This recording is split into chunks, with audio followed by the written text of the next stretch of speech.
As promised, in this episode, me and my brother James are going to share our thoughts on Serbian point guard Nikola Topić.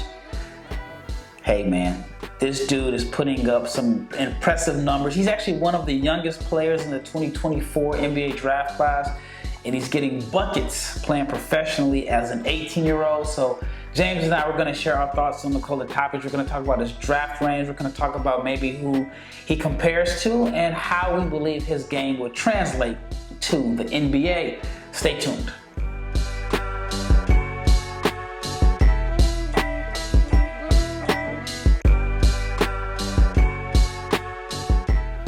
Big shout out to each and every person that has made the Locked On NBA Big Board podcast your first listen of the day. I'm your host, Rafael Barlowe, the director of scouting for NBA Big Board.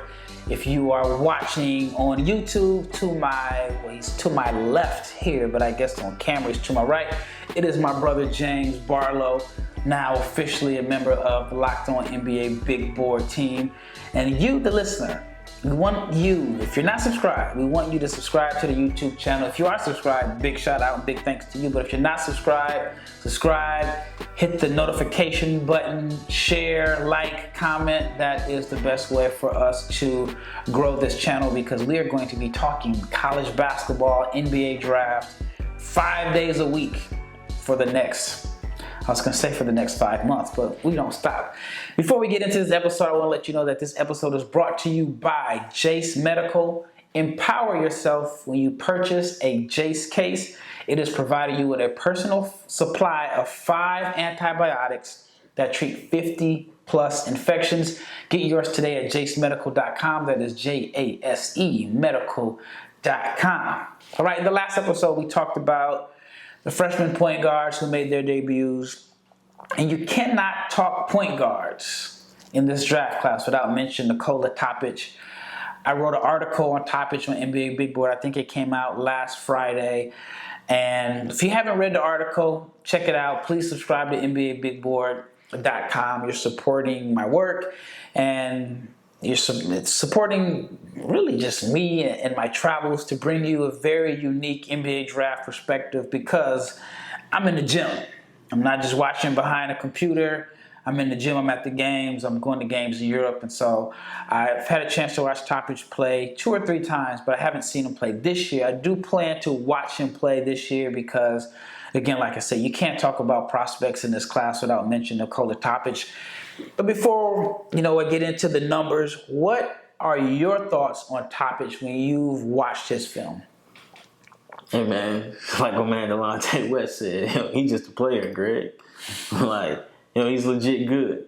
And you said he's come on the scene, so I watched the previous in the Serbian league he's in, yes, and he's added some wiggle since playing in the under 18, and to me that's the most impressive thing that I've seen from him. Because again, in my opinion, the European guards, they all can make pick and roll reads. Mm-hmm. You know what I'm saying? They all play. They all have fundamental pick and roll basketball game. But the ones that come over here and go from being rotation guys to starters are the ones who can play one-on-one and beat bigs and on switches. And that's what I'm starting to see from Topić.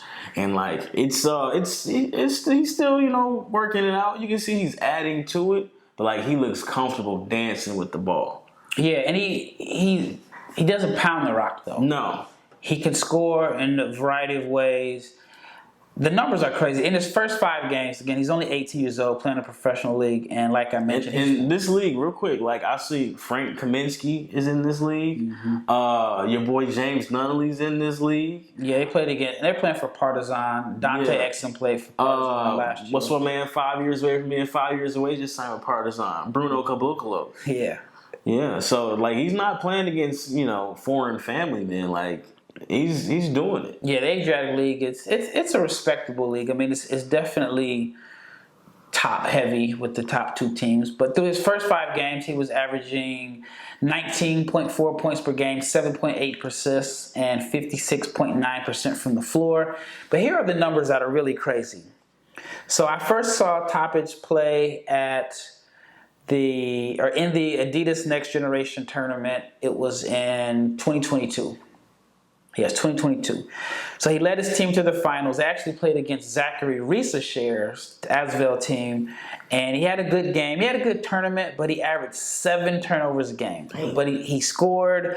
I thought he was going to be a good prospect to monitor for colleges. I didn't see him going to the league and possibly being a first-round pick or even a lottery pick in just a matter of 2 years. But the numbers that he put up last year were incredible. Now, if you know like international basketball and European basketball, you don't see like huge numbers. You know, if a guy scores 14 points, that is like the equivalent of averaging like 20. They just, the pace is slower. And it's more so, yeah, I mean, like I said, the pace is slower. It's a more team-oriented game. Topić had a game where his team was down 21 points and he scored 49 points. He was 13 of 20 from the floor, made 3 of 7 from 3, and he was 20 of 20 from the foul line, and he also had 12 assists. And so over this Next Generation tournament, it was like 7 games he played. He averaged 28 points a game, 6.9 assists, 5.3 rebounds on 50, 45, 91 shooting splits. And then they have like the Next Generation tournament finals, and he averaged 30.7 points and 7.3 rebounds in 3 games. So he is scoring at an incredible rate. I mean, it's an incredible rate, whether it's high school, whether it's AAU, and I think it's a little tougher to score 30 points per game, and you're, like I said, just because of the rules, and it's very team-oriented. Now, he's carried that momentum into this season, and I think he's the hottest prospect right now. I mean, you can say Alex Sarr has really, really helped his draft stock, but Alex Sarr was a guy that had been on NBA radar. Some people thought he was a first-round pick prior to the 2 showcase games against the Ignite and the good games that he's played in Australia. But Topić, I didn't see too many people have him as a top 60, top 100 player, and he's gone from outside of the top 100 to literally he could be a lottery pick. So when we return, we're going to talk about his game and go a little bit in depth about his strengths and what he brings to the table. All right, but before we get into details about Topić's game, I want to talk to you about eBay Motors, because eBay has partnered with Locked On Fantasy Basketball host Josh Lloyd to bring you some of the best fantasy picks each week, all season long. So when you are prepping for a daily draft or scouting or whatever, every week, eBay and Josh Lloyd are going to do a partner. They're going to partner up to see who the best picks are, and it's called eBay's Guaranteed Fit Fantasy Picks of the Week. Now, I have a special connection to Josh Lloyd a couple years ago.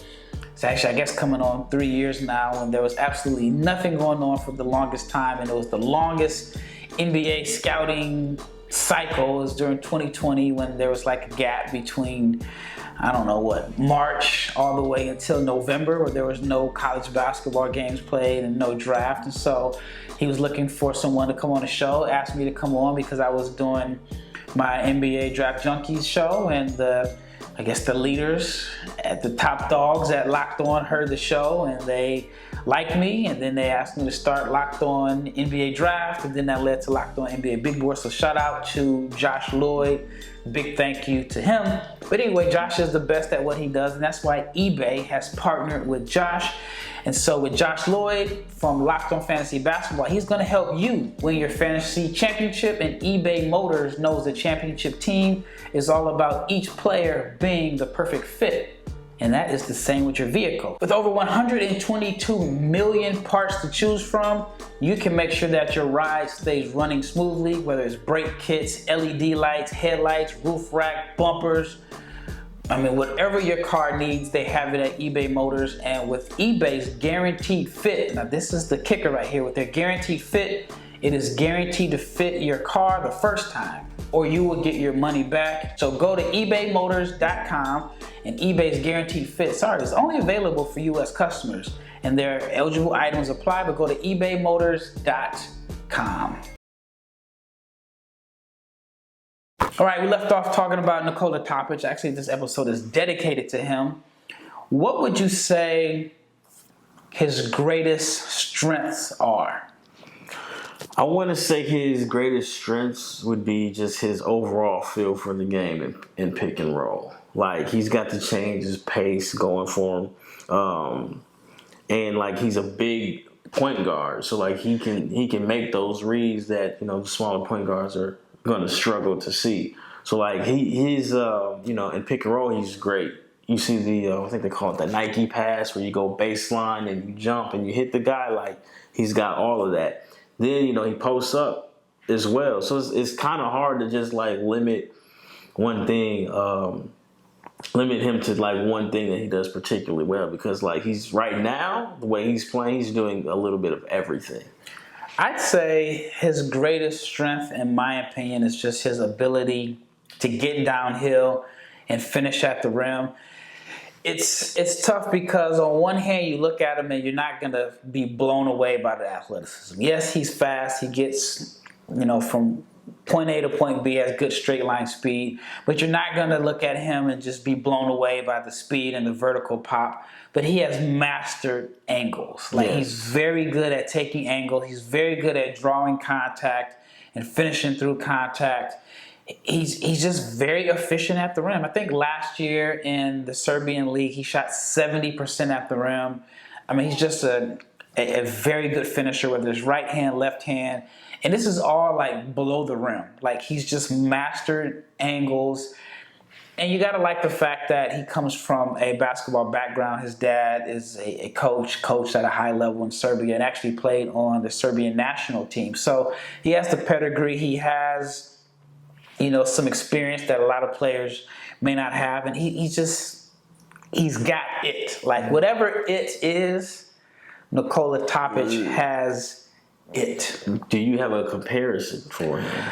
I don't. I mean, I do, but I don't. I don't want to make the lazy comparison of comparing him to another complexion European comparison. But I see some Goran Dragic in his game. And the reason I see Dragic is Dragic was very good at getting downhill. He definitely had it's like, I don't even know if you say quick first step. He was fast. Like, when he got downhill, he was fast. He wasn't finishing above the rim, but he loved to finish through contact. And he always initiated the contact and drew a lot of fouls. So I do see that in his game. He's bigger than Dragic.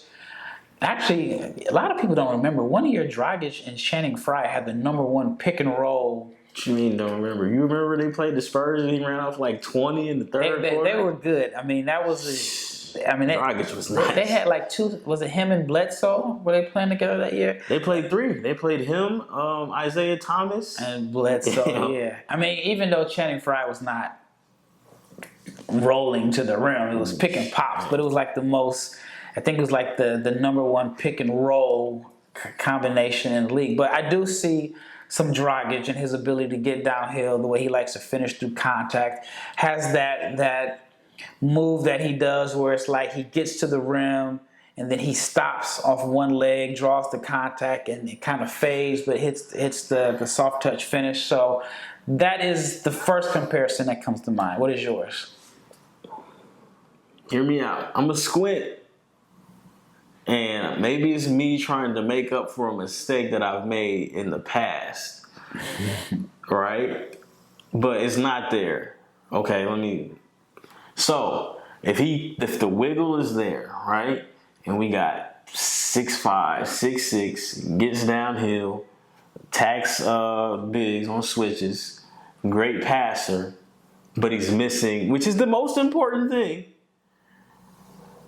I guess there are similarities to what he does and what Tyrese Halliburton does. Now, Tyrese has a burner, right? Like, certified. He had one at Iowa State. He has one now. Okay. But there are similarities in their game. Now, will he be as good as Tyrese? I don't know. I don't know. Similarities? There's similarities. Again, so Tyrese is money in pick and roll. And I read somewhere the Pacers are on pace to have like the best offensive rating like ever. But I don't see Tyrese getting downhill. Tyrese gets enough layups. He's not just out there bombing threes. Like, he just had 43 on Charlotte. Yeah, but I mean, I don't like when I see Tyrese, I'm not thinking that you got to guard him inside out. But here's the thing, because he's such a great shooter, like he shoots runners going right, floaters. Honestly, I don't know how he's scoring 40 points. Like Tyrese is cold. I know that. That was probably one of that. I had a blind spot for Tyrese. I thought that he was going to be a top 10 pick, but I didn't think he was going to be like your lead guard. I thought he complemented any. But do you see what player. I'm saying? Like, I mean, again, I'm not saying Topić is Tyrese, but like I see that they do a lot of the same thing as far as just being able to manipulate the pick and roll. Now he may get downhill a little bit more, and Tyrese may shoot more threes, but like they're at different leagues, different parts of their game. But again, when I see 6'5", 6'6", and like he's just tough to defend in pick and roll, like that looks like Tyrese. Now again, I don't think he'll be that type of shooter. But, like, I really like Topić, and I really like what he does in pick and roll. And like you said, getting downhill is what he does best. So maybe that's not the best comparison. But I think he has maybe he's the modern version of Dragic, because Dragic wasn't at the shooting the threes off the dribble era like how guys are right now. So here's one of my knocks on Tyrese, right? Check this out. I was there with you. Tyrese's last year at Iowa State, I think it was an injury-plagued year, he only attempted 26 free throws. Yeah. Now, I just mentioned that Topić attempted and made 20 in one game. Yeah, that's so. True. I think he gets downhill. I mean, I guess if you're saying there's similarities, Topić is much better at getting downhill. Tyrese is the better shooter. Yes. But you think that they're big point guards that you can possibly play. That's what I'm getting at. Off the ball, because I thought Tyrese was a great complementary guard. Like I thought coming into that year, I thought he would be perfect for the Suns because he could play with Chris Paul. I thought he could play with anybody. That was the biggest. That has to, well, I mean, outside of James Wiseman, that has to be one of the biggest fumbles in recent history. Him falling past the Suns. You had an older Chris Paul. Chris Paul was still hooping. I mean, you can say all the teams that passed him. Yeah, but I'm saying like, wasn't Isaac Okoro ahead of him? Yes, but Killian Hayes. Yeah, teams was wilding. But hold on, but like at that point, again, I like Jalen Smith, but like you had Chris Paul in his mid-30s. Right, and then you already said that we already knew that Tyrese was going to be able to play alongside, anybody. And like they went and drafted a 4. Yeah, like they fumbled that. Oh yeah, but everybody fumbled. I mean, Golden State did. I mean, imagine him in that system.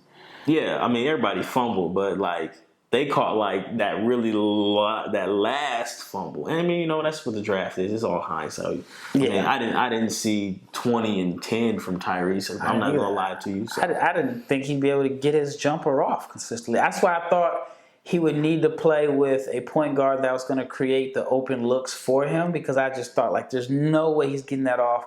And it's crazy when I look at my Tyrese Halliburton scouting report. I don't even think I was wrong about anything. It's just his strengths are much stronger than I thought they would be. That's fair. And he's making like pull-up jumpers, and that's still just baffles me. See, my thing with him was I don't know if he had enough, shot creation off the dribble. And he definitely has it. Unorthodox. But he pounds the ball though too.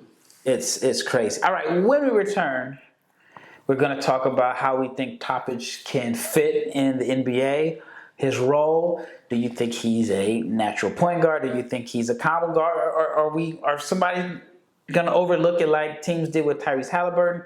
And then I want to find out where you think his draft range is. And then also, I have a quote from a scout that is pretty high on Topić. All right, before we get into the last segment, I want to talk to you about Jase Medical, because Jase provides 5 life-saving antibiotics for emergency use. Now, with everything going on in the world right now, whether it's fires, whether it's earthquakes, just there's so much going on in the world. I mean, there's conflict in different parts of the world, and all of that can possibly lead to supply chain shortages. And that's why I think it's very important for you, the listener, or just anybody, to have a Jase case, because with the Jase case, like I said, it's 5 life-saving antibiotics for emergency use. And all it takes to get a Jase case is you just have to fill out a simple online form. And in some cases, you can jump on a quick call with a board certified physician. You're not just talking to some random person. So it is a board certified physician, and you can get ongoing care from physicians and on any treatment related questions. Doctor created, doctor recommended. So do not be caught unprepared. Everyone should be empowered to care for themselves and their loved ones during the unexpected. And Jase handles everything from online evaluation to licensed pharmacy medication delivery and ongoing consultation and care. If you or anyone you know or someone that you love want some peace of mind and you want to have a year's supply of medication, go to jasemedical.com and to see if it's offered for you. Remember to use the promo code LOCKEDON for $20 off your first purchase. That is Jase Medical, Jase. That's jasemedical.com. All right, wrapping up this episode. How do you think Topić's game fits the modern NBA? Do you think he's a lead ball handler? Do you think he's just a ball player? Do you think he's a combo guard? What do you think? I think he's a lead ball handler. I think he fits in perfectly for what we're doing in the NBA today. Pick and roll. He can make reads. He can finish at the rim. He puts pressure on defenses. I think he's doing exactly what he needs to do. He's in the exact position for him to be successful and showcase to teams what he's capable of doing. What do you think his role is in the NBA? Do you think he's a top-level starter? Do you think he's an all-star? Do you think he's a rotation player? What do you think his role is going to be in his prime?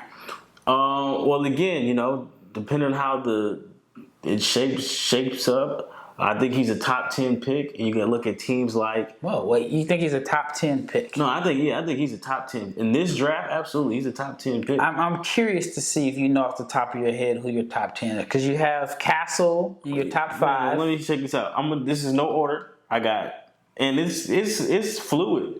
Of course, it better be. It's very fluid. If your list is cemented, no. It's very fluid. But look, let me tell you my guys I like.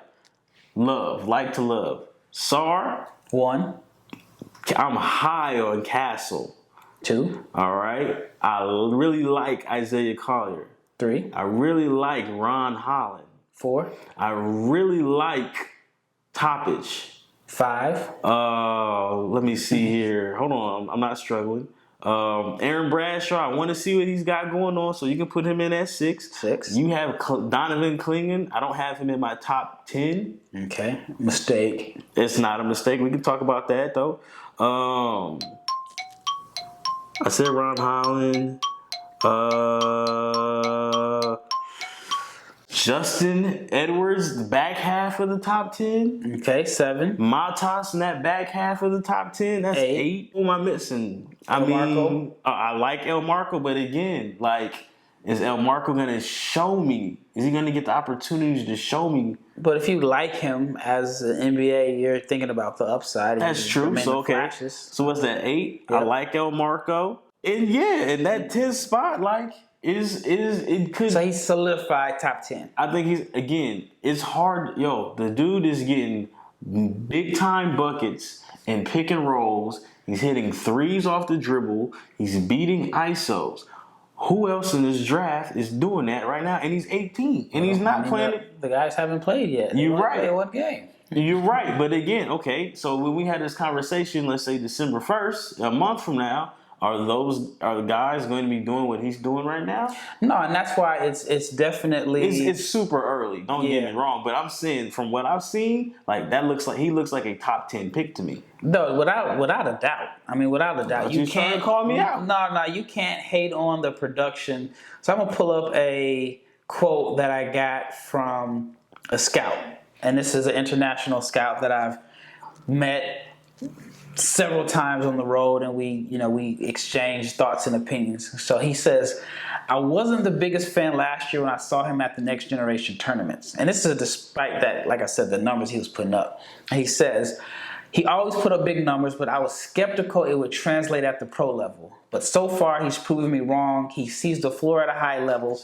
He controls the game, and he's big. He's big for a point guard. James said it, but James is not the scout. I'm not the scout. No, I'm not international. I'm from Omaha. But go ahead. So he says he's strong with a low center of gravity. He has those things you can't teach. He knows how to accelerate, decelerate, change of pace. He knows how to use his body. He's really advanced. So far, based on his production, he's a lottery pick. If he keeps playing like this, it will be hard to pass him. That's exactly what I'm saying. So again, I'm not no disrespect to anybody's mocks, but I've seen DJ Wagner mocked in the top 10. From what I've seen thus far, he's a better basketball player today than DJ Wagner. That's very, very valid. He's bigger. He has an easier, more translatable role. Right, but let's check the boxes. Shooting, Topić. Passing, playmaking, Topić. Feel for the game / what you said, a bona fide role, Topić. So right now, you're taking Nikola Topić over DJ Wagner. Yeah.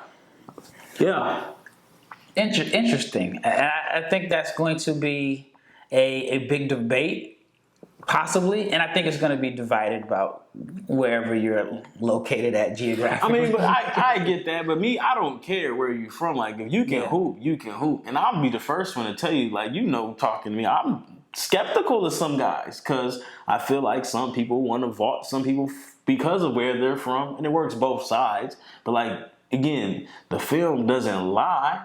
Topić today looks like the better prospect. He checks those boxes that you want from a league guard.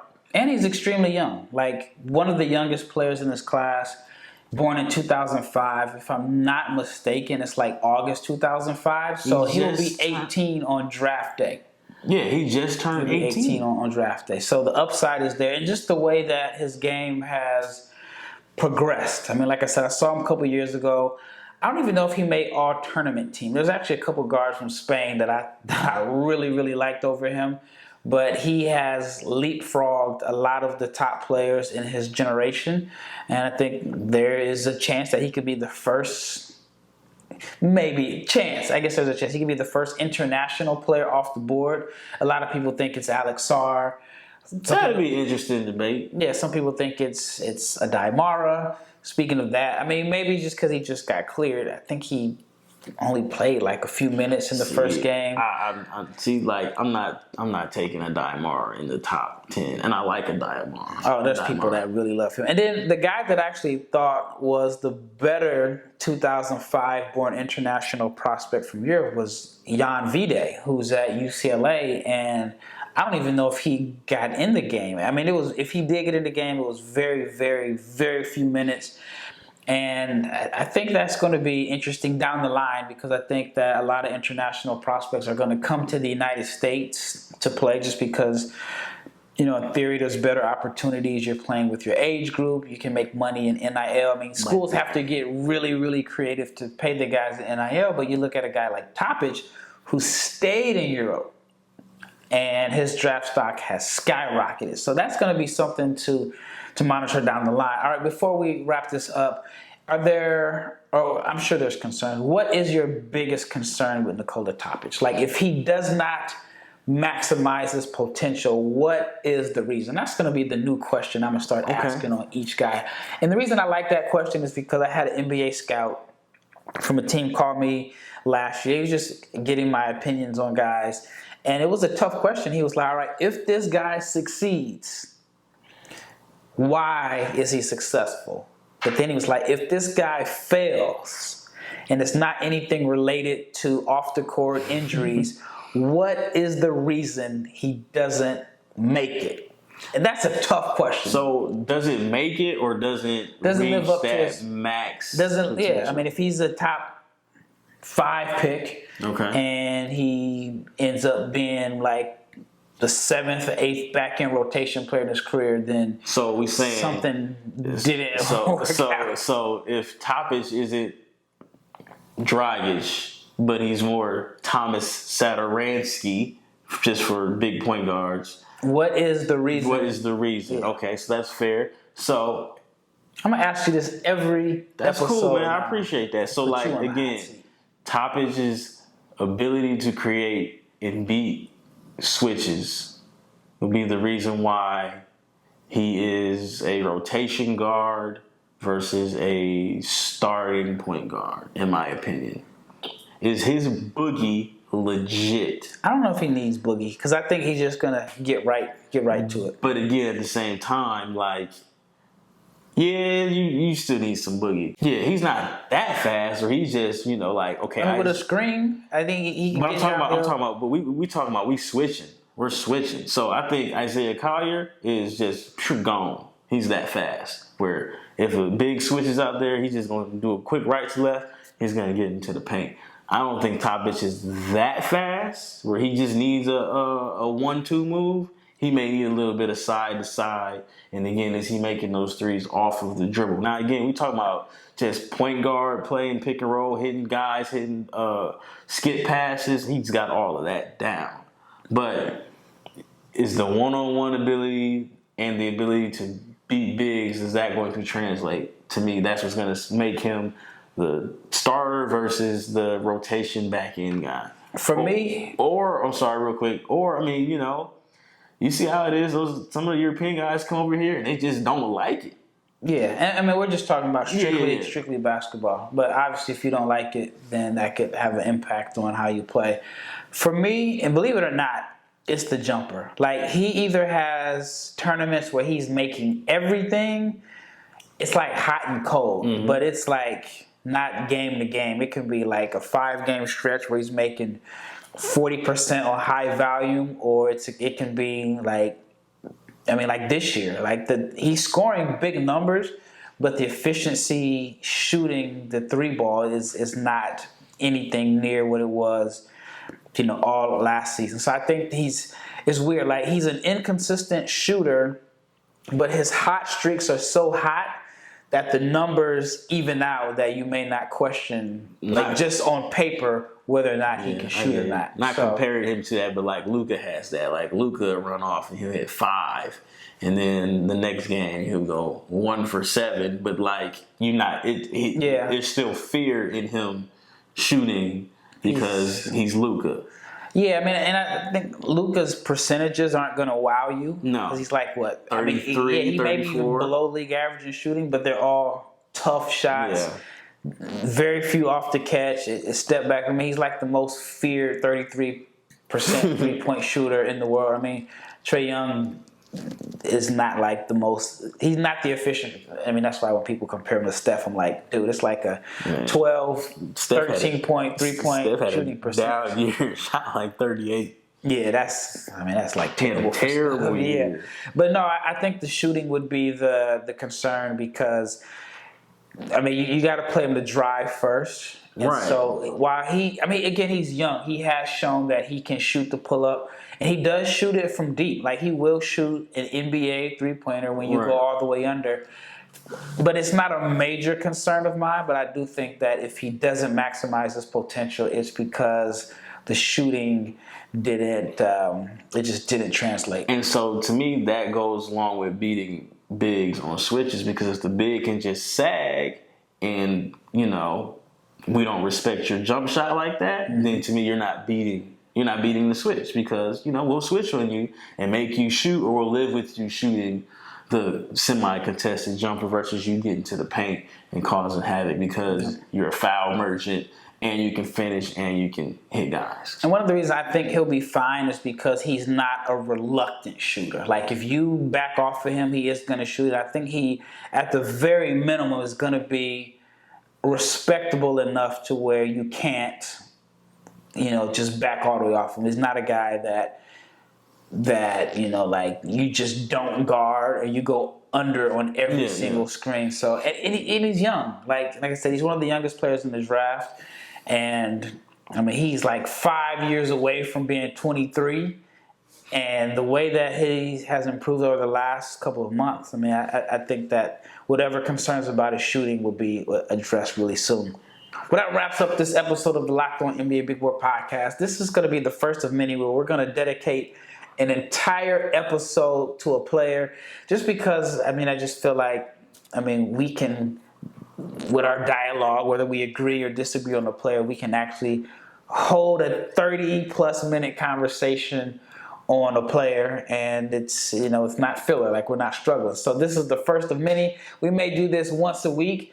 I mean, there's going to be 60 guys drafted, but I think there's probably 100 guys right now, 100 players that could possibly be in the top 60 for this year's draft, because I mean, it is wide open. If you've ever been to Dallas, and if you've ever been on I-35 at like 3 o'clock in the morning, it's like 5 lanes. It's wide open where you can just weave in and out. If you ever been to Austin, it's the exact opposite. Well, it's Texas. Yeah. But no, they got that new highway in Austin. Man, it takes 4 hours to get out of Austin, man. Yeah, that city wasn't supposed to be that big. But anyway, I think this draft, it was probably a terrible analogy, but this draft is wide open. I see where you was going. To where guys can literally come out of nowhere. We're only a few weeks into this draft cycle. We've seen Nikola Topić go from not being considered a top 100 guy, even a 2024 draft guy, to a lottery pick. And James has him. I think he's a top 10 pick. Top 10. Well, that wraps up this episode. Once again, it's Rafael with my brother James, and we are out.